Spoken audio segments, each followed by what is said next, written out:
usually a generally very stationary process, so it's some sort of constant times your rainfall before, plus maybe some sort of other constant.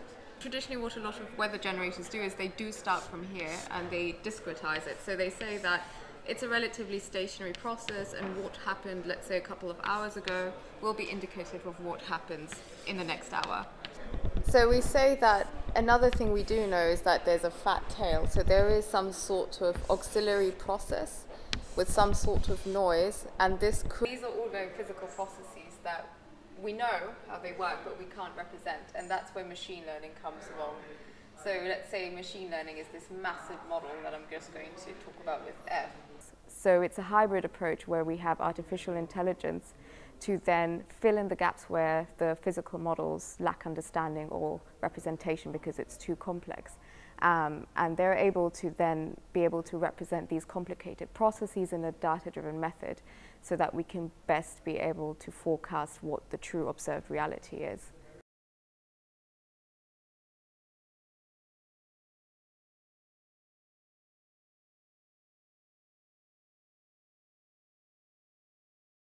So for the AI, there is the part where it predicts, but to predict, it needs to first train.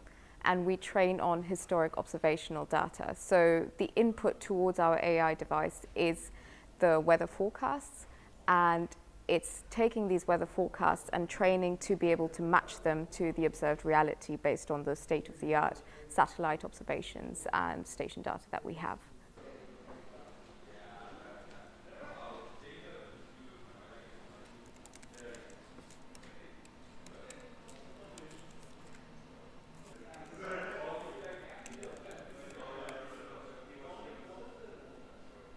So as the training time progresses, the model will learn more and more, and it's rewarded for giving accurate predictions that match true observed reality, and if it doesn't do that, it's penalized.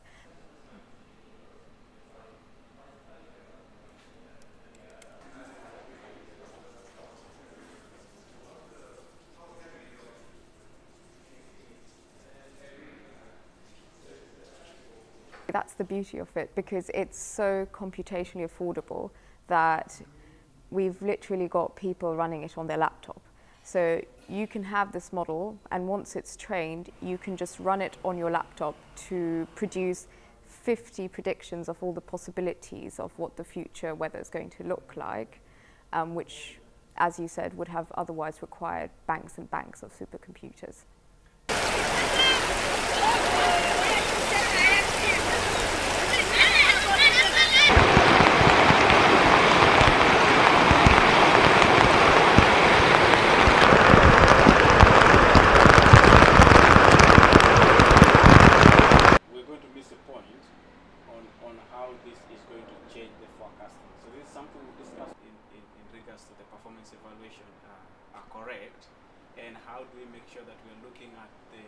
If nothing is being done in issuing information or early warning messages regarding these extreme weathers, then we're going to see more people getting vulnerable, more people getting exposed to these extreme weathers, and we're going to have lots of lives being lost, lots of lives being affected, and livelihoods as well. So at the end of the day, really, the severity of the weather is getting more intense, the frequency is getting more rampant, and I think because of climate change, it's getting also more aggressive.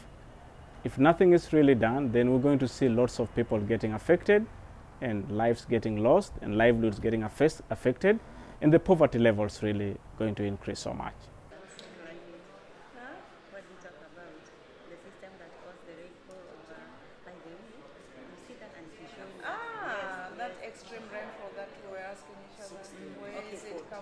So we are really confident that AI models can actually improve the forecasting system. So not just at short range, but also looking at from the short range timescales. So by short range, I mean like just a few days, but also looking throughout all the way to a season. If we could really do that, I really think that it could really enhance our early warning systems.